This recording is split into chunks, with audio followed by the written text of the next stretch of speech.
Welcome to the first review of 2021. This was supposed to be the last review of 2020, but a serious health scare that wasn't COVID, then a Christmas trip to Disney World with my beloved partner, ate the rest of my year. I'm back now, though, and have to face something that I've honestly been dreading. The end of the Werewolf series. At least for now. It's been a long time that I've been following this series, and I was hoping that Death Games Operator would have come out and been subbed by now, but I'm not hurting anyone. I'm not going to pretend like subbing is easy. Alright, don't worry about that. So, what can I say about Inferno? In a series made up of interesting and unique entries, it's definitely one of the most unique. It's weirdly the least standalone of all of them, in that it itself is a follow-up to the television series The Werewolf Game Lost Eden, and really seems to be setting up events that will happen in Death Games Operator. A lot of stuff that I've read about this says that you don't need to watch Lost Eden to enjoy Inferno, and while that's technically true, it's kind of like saying you don't need to have seen a Marvel movie to enjoy the Avengers. It's true that the plot of the movie is pretty self-contained, but there's some history both in the world and between the characters that's pretty heavily referenced and relied on. That being said, if you're like me and have been following this series through to this point, then you'll find reward in this movie. So much of what has been implied in the background is paying off. It definitely seems like if Death Games Operator isn't the end, then it'll absolutely be a huge change for those up above. I still recommend Inferno if you're a die-hard fan of the series, but if you're casually watching these, then expect a lot of confusion going into this one. And if you're starting here, then I'm sorry. It is for this reason that I will not be explaining the basic rules of Werewolf for people who haven't seen any of the others. I have an entire playlist of the rest of the movies. Please pick one and start from there. For everyone else, let's begin. We begin with the first for this series. We join a mysterious figure as he wanders the building the game will be played in, and everything is set up. Students lay on the floor unconscious. This is presumably our first introduction into a member of those up above, but he exits as the players begin to awaken. Some are visibly angry about being in another game, while others seem lost about what's going on. Presumably the angry people are the remains from the Lost Eden game. It's going to be impossible not to mention the Lost Eden game since it contains players from it, but I haven't seen it, so I won't be able to elaborate any more than any other person who hasn't seen it. So we'll be confused together.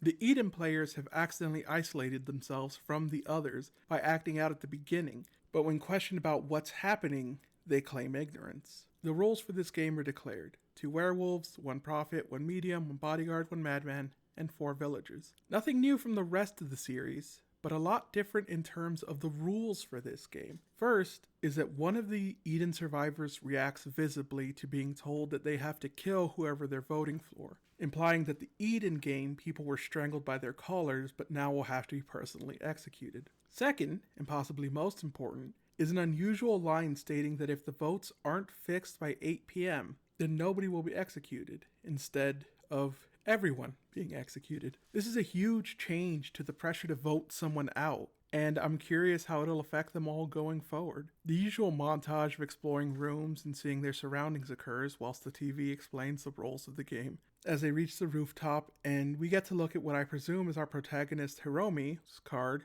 and she has been declared a werewolf. But then the B plot develops. That's right, ladies and gentlemen.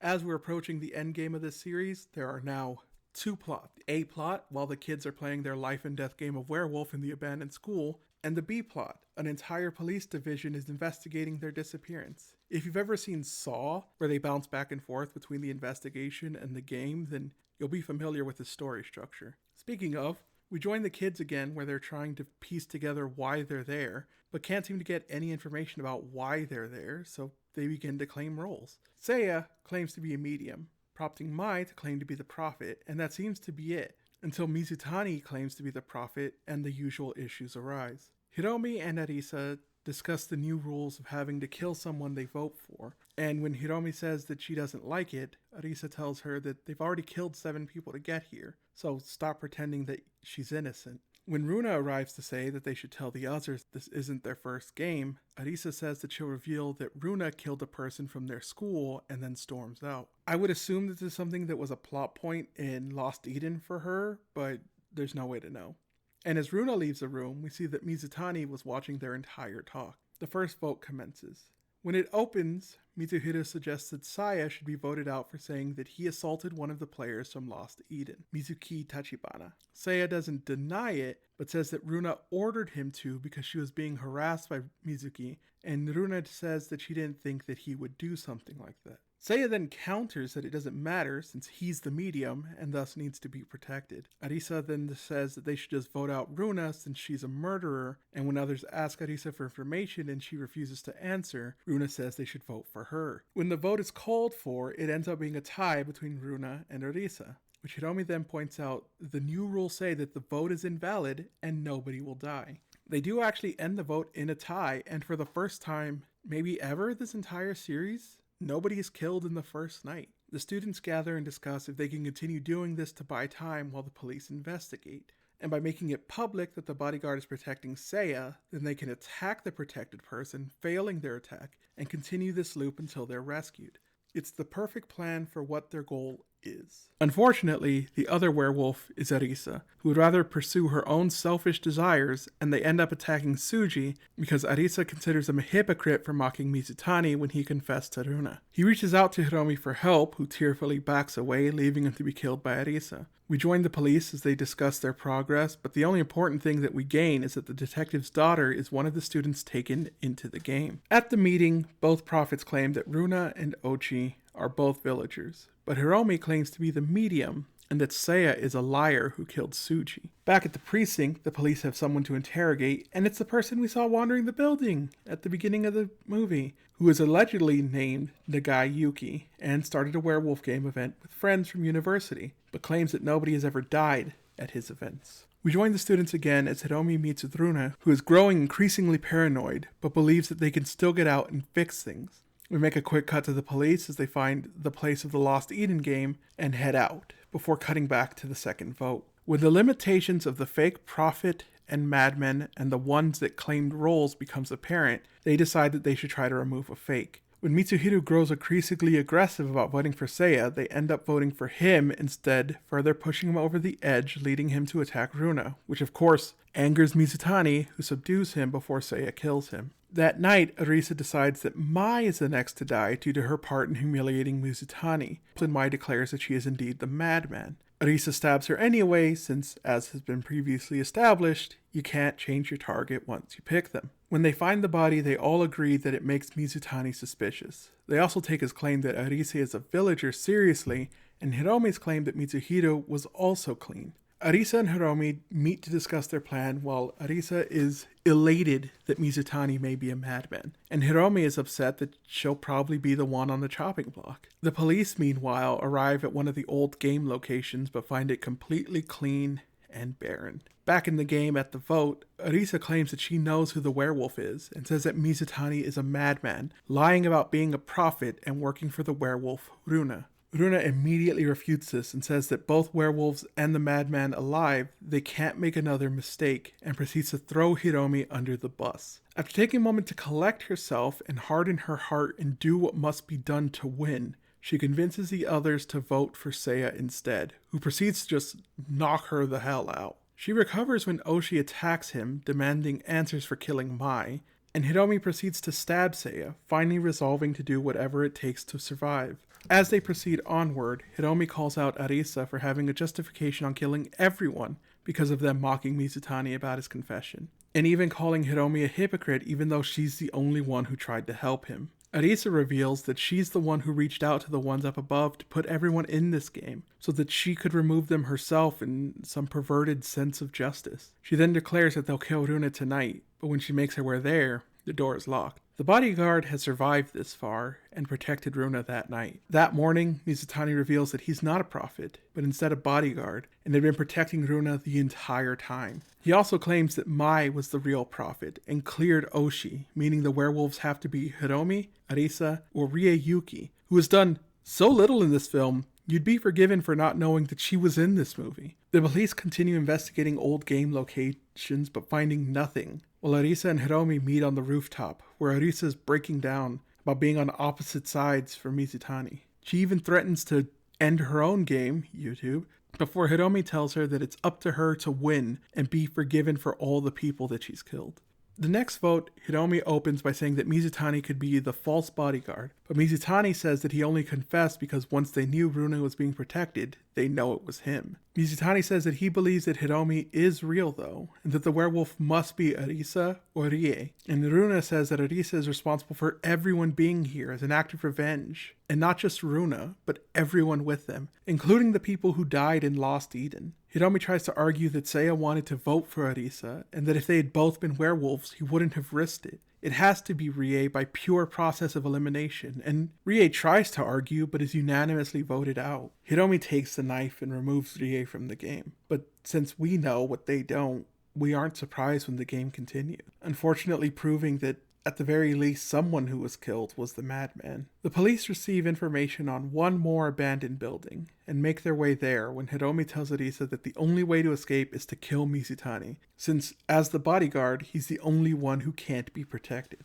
Hiromi makes her way on her own and without hesitation kills Mizutani as the police arrive to a building with power. They enter the building and come across a weeping Arisa, but continue onward and come across Hiromi, standing above Mizutani's body. At that moment, the TV declares that the werewolves have won, meaning that Oshi and Runa are strangled. But Runa manages to make it out to the hallway to see that Hiromi has indeed betrayed her. As Hiromi declares that the werewolves have won, she turns her back on the police and determines to live no matter what, and she begins to leave.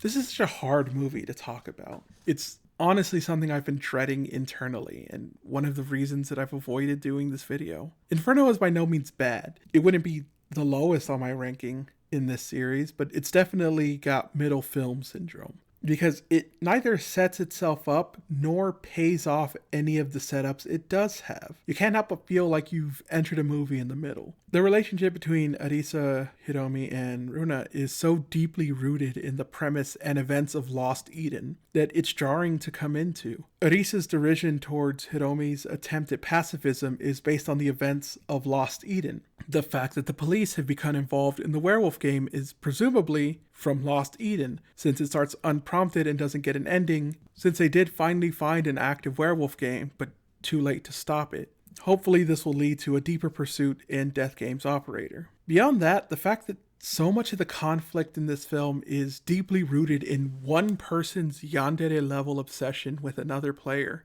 is weird. Like, even the movie that was literally about a girl being in love with someone in her game didn't have this much focus on their relationship. She started both of these games to kill people for bullying this guy. She refuses to embrace a perfect system to buy literally as much time as could be needed for the same reason. Now, all of this being said, it's a good game of Werewolf. Hiromi makes some pretty good calls, as do the other survivors when it comes to determining possible werewolves. And the character work is done pretty well. Everyone fits into their roles and does their job adequately enough, but the credit has to go to Hiromi for this one. Her arc as reluctant player with a plan to save everyone, who's forced to watch it fall apart, then falls into a tormented protagonist trying to survive, and eventually has someone she thought was her friend throw her directly into the line of fire, and then breaks down into the monster she was afraid she would become, obsessed only with survival and self-preservation.